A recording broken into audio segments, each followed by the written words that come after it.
Hello friends, my name is Desaital Ashramik Vidyalaya Killa Pardi. Standard 8, subject English. Today we discuss revision questions in poem. First questions, how does the poet describe McVitie and his pranks? ये Macavity की जो poems है उसमें writers ने क्या बताया है। तो Macavity was a male cat. Macavity क्या थी? एक मेल कैट थी। He was a clever criminal. वो क्या थी? एक क्लेवर क्रिमिनल थी। He had no fear of law or the police. He escaped from the scene of crime before the police arrived there.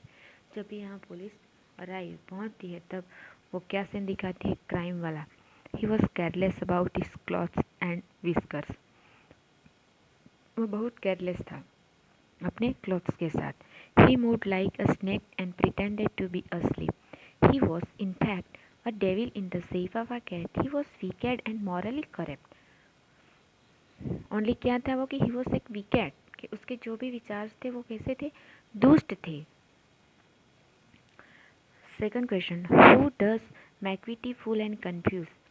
Macavity is a master criminal. Macavity कौन थी? एक master criminal. Who even challenges the law. He deceives even the famous investigating agency like Scotland Yard and the flying squad. तो बच्चों ये जो lessons के और ये पोइम के जो क्वेश्चन डिस्कस होते हैं वो ही आपको रीड करना है. Okay. Number 3 question, what is the sword in the Kings hand a symbol of? जो राजा के हाथ में स्वॉर्ड थी उसका सिंबल क्या था? The sword in the Kings hand is a symbol of power. Number 4, what do the words but his power counted for not mean? The words but his power counted for means his power was worthless. And number 6 कि number 5 sorry, what was the last bargain for the job seeker?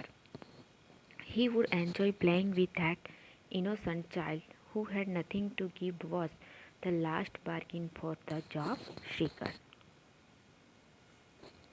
What was the child not like? The child does not like go to school in a summer morning. जो summer morning थी उस school boy को school में जाना पसंद नहीं था.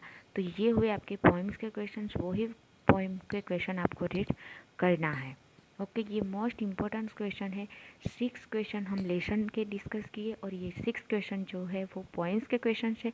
वही क्वेश्चन आपको रीड करने हैं. उसके जो आंसर्स है वो मैंने पहले से ही आपको सेंड किए हैं और नोटबुक में भी कंप्लीट करवाए हैं. तो वही रीड करना. ओके.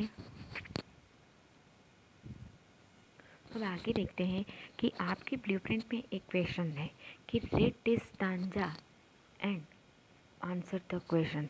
तो बच्चों आपको एग्ज़ाम्स में 2 मार्क्स में एक ऐसा पोइम का स्टांजा दिया जाएगा और उसमें से वही क्वेश्चन आपको ढूंढ के लिखने हैं.